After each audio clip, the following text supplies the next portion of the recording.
Hello guys, today I'll show you how to delete my Zoom account. So you go to zoom.us. I will give this link in the description below and you can click on sign in. Oh no. After you click on this, it will automatically come to sign in. So you complete email and password here and sign in. Then it will come up like this. This is your profile. So how to delete the account?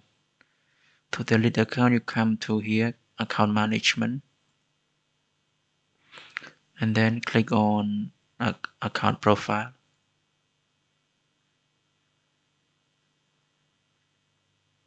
You see here, terminate my account, so delete this and enter your password.